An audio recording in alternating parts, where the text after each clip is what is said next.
Welcome to the Natural Super Kids podcast, where you will discover practical strategies to inspire you to boost the health and nutrition of your kids. I'm Jessica Donovan, a qualified naturopath specialising in kids' health, and I want to make it as easy as possible for you to raise healthy and happy kids. Let's get into it.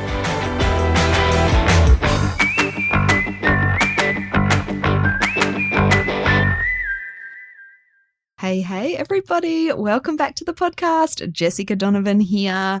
And today's episode, I'm really excited about sharing with you because it is on one of my all-time favorite nutrients, minerals for children, and it is zinc.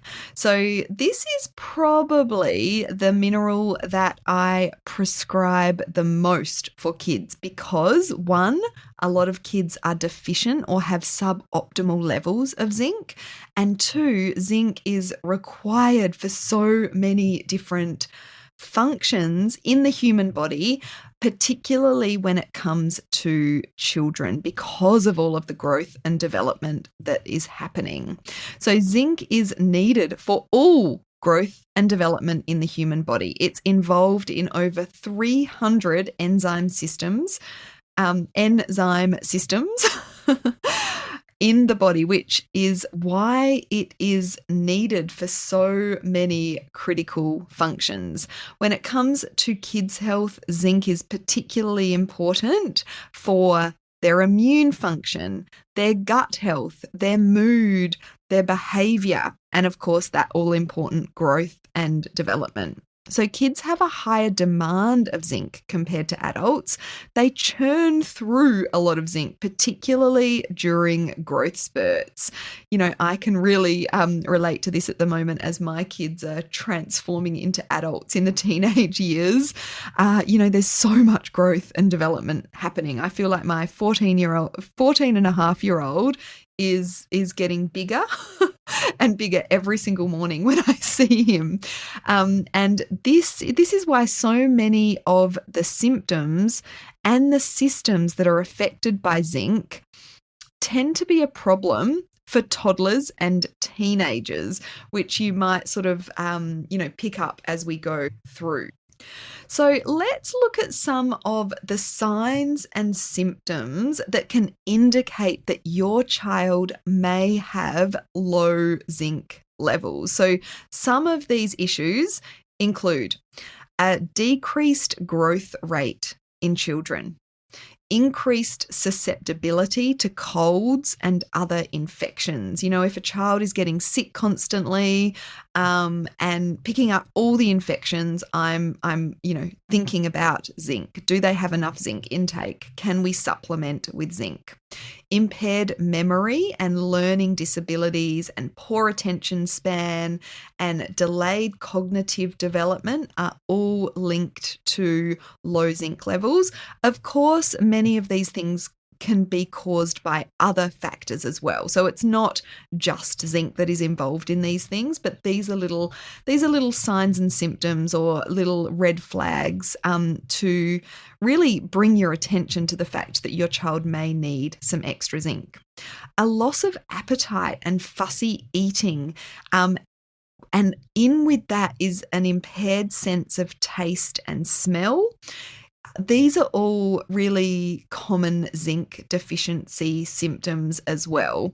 And one of the things that I'm always thinking about when it comes to kids that are really fussy, picky eaters, they don't have much appetite, or they've got some, sensory issues going on around food, zinc can be really helpful in these kinds of cases. And impaired wound healing and impaired recovery from infection. So if there's slow healing, slow recovery, then these are signs that your child could be deficient in zinc as well. So if your child has one or more of these issues, it's worth investigating zinc. And so you would want to do this with a practitioner, ideally, and not just supplement zinc willy-nilly without really knowing, more about the particular dose that might be helpful for your child, but also, whether it is zinc that's at play here or is it something else. So, I want to talk about some of the roles that zinc plays within our children's health. And I want to start with immunity. Again, this is really relevant right now with all of the winter infections. We're in the midst of winter here in the southern hemisphere, at least. And zinc is one of those really important immune nutrients. It's critical for the development, the function, and the mediation of immune cells. Both the defensive and the regulatory sides of the immune system require zinc to work effectively. So in this area, low zinc can contribute to increased susceptibility to infections, slow recovery time from illness, the development of allergies and atopic conditions such as eczema, asthma, hay fever, and also the development of autoimmune conditions. If you have a family history of autoimmune conditions and disease, then you want to be thinking about making sure, you want to be extra careful about making sure that your kids have plenty of zinc in their system. We don't want to go overboard with zinc though. So zinc is also needed for lung health and function. So if your child is prone to respiratory infections such as croup or has asthma, then zinc is, something that you might want to consider. When it comes to healing, zinc is really important as well. So skin integrity and wound healing rely on zinc. Zinc is needed to repair damage to connective tissue, including the skin, and zinc also calms down inflammation. So you can see here that skin conditions such as eczema or acne, where there's inflammation, and there can be a lack of skin integrity. There can be, wounds and more healing that needs to be done. You want to be thinking about zinc. So if your child has, that slow wound healing or they bruise easily, zinc is something you want to be thinking about. Zinc is also really important when it comes to gut health. So it is required for the function and the structure of the mucous membranes in the gut. It supports healthy connective tissue, so it plays a really important role in healing the lining of the gut wall. So if there's any intestinal permeability, leaky gut, food intolerances, food sensitivities, zinc is one of those really important ingredients to rebuild and heal the gut. Another role when it comes to digestive health and zinc is in the production of stomach acid. So upper digestive issues such as reflux and heartburn are often linked to low zinc levels because zinc is needed. It's an essential ingredient when it comes to producing healthy levels of stomach acid. Zinc deficiency can contribute to a number of issues when it comes to the gut, including abnormal signaling between the gut and the brain, and it can even alter the composition of the microbiome. So zinc is really important when it comes to gut and immune health. Let's move on to the neurological system and the roles that zinc plays here. So zinc is one of the most prevalent nutrients in the brain, and it's required for the structure and the function of the brain. So it's a building block of the brain, but it's also required for, healthy brain function. So because our kids are still laying down the structure, they require more zinc. Another influence that zinc has is on our brain chemical metabolism. So zinc plays a role in mood and behaviour. At Natural Super Kids, it is the first nutrient that we look at when it comes to children with behavioural issues or challenges. It's so important.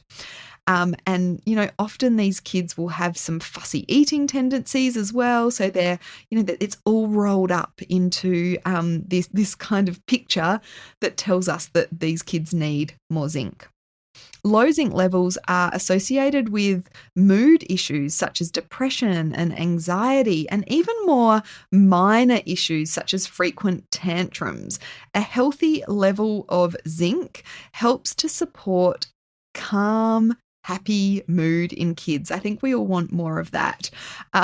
So yeah, it is a really important one. And while you're listening to this, you might be thinking, gosh, I need to dose my kids up on zinc. It is one that you do need to be careful of, and it is very much recommended that you seek professional advice, and that's something we can help you with here at Natural Super Kids. So check the link in the profile for all of our information about online appointments. Now, I do also want to talk a bit about zinc and hormones and the importance in this area. Of course, this might be relevant to us as adults, particularly if we're in that sort of perimenopause phase like I am. I know I'm definitely taking zinc, but of course, when it comes to our kids, it is really important through that time of puberty. So healthy zinc levels are crucial, critical, so important for both girls and boys, with lots of the things that are changing through puberty. So for boys, zinc is required for the production of testosterone and helps to keep those hormones in balance as they're moving through puberty. And for girls, zinc promotes healthy ovulation and hormone balance. It also helps to support healthy moods. We need that during puberty and perimenopause. And it helps to reduce acne as well. So it is the number one mineral that we recommend for preteens and teens. Magnesium is another really important mineral in this kind of puberty time as well. Now, a question I often get is, how do I test zinc levels? Can I test zinc levels? So it is possible to test zinc via a blood test. And look, in some cases, it can be useful to test, but unfortunately, there are a few reasons that a blood test may not reflect your child's zinc levels accurately. Not like iron, which is a pretty robust test when we're testing for iron, but when we're testing for zinc, it's not as accurate. So firstly, the zinc blood test is not sensitive enough to pick up on a marginal zinc deficiency, which is the most common kind of deficiency that kids will have. And even though it's marginal, it's only a mild sort of zinc deficiency, it can still have a really significant impact on their health. So it's not sensitive enough to pick up that marginal deficiency. Zinc levels in the blood can also vary throughout the day. So if the blood test isn't done at the right time, it may come up as higher than the true reading that it actually is. Another factor that can influence the blood test results is inflammation. So if your child has any health concern or condition that involves inflammation, such as eczema or allergies, then their results could be skewed. And that's why we recommend, working with a qualified health practitioner, because they will be able to assess the likelihood of low zinc based on symptoms, food intake, supplements, whether there's any health conditions going on. We're looking at that sort of whole picture. So I hope that kind of makes sense when it comes to zinc testing. So let's have a chat about some ways that you can boost zinc levels through your child's food and diet. Now, we want to be including a variety of zinc-rich whole foods in our kids' diets. And, so many parents just don't even know what these are. So your best sources of dietary zinc are red meat.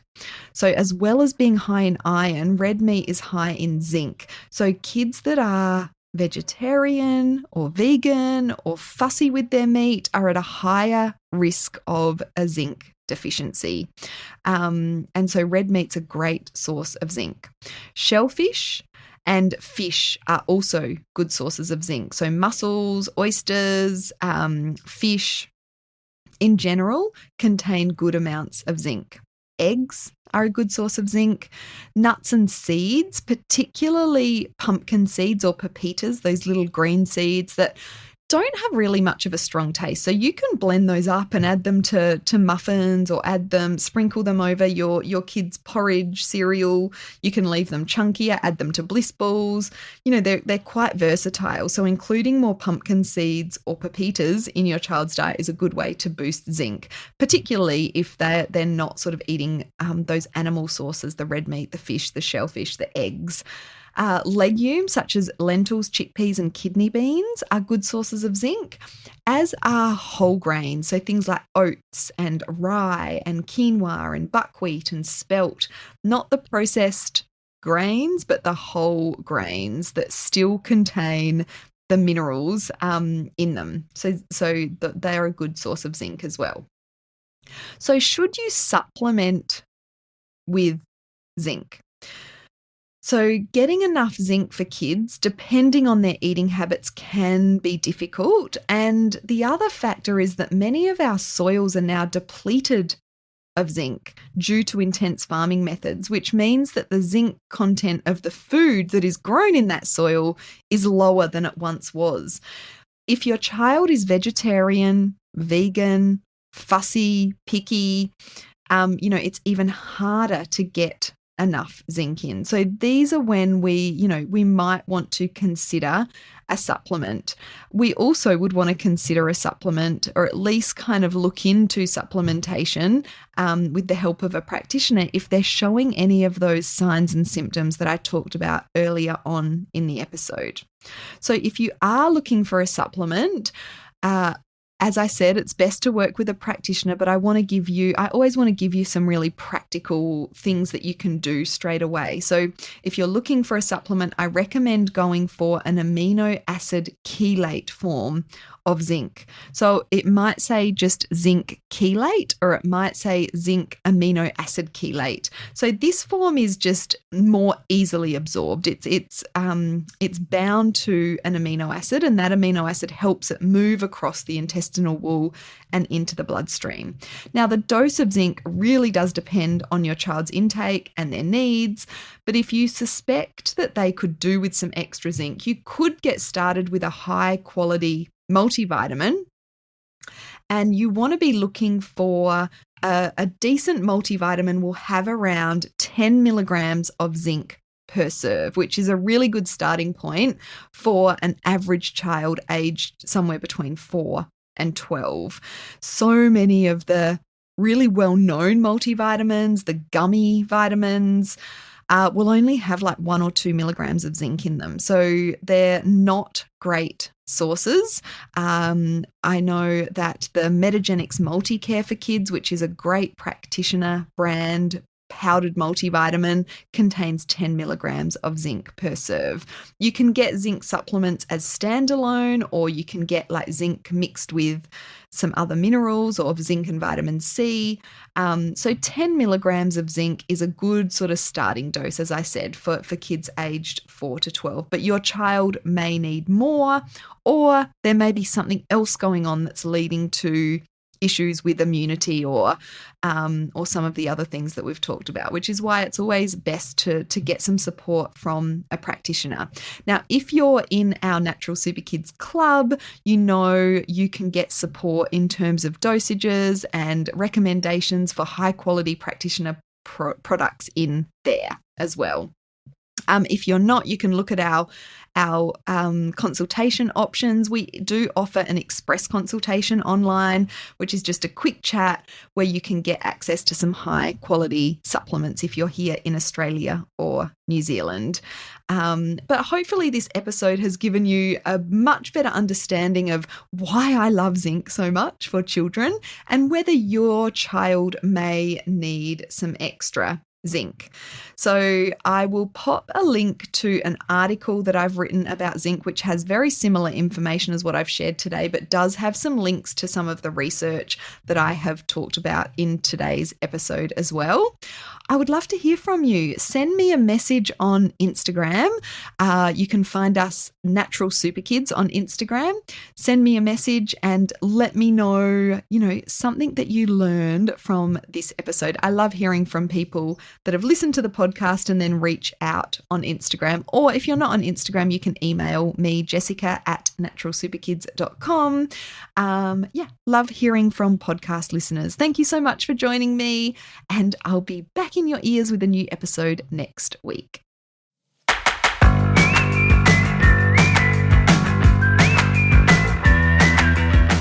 Thank you so much for joining me on the podcast today.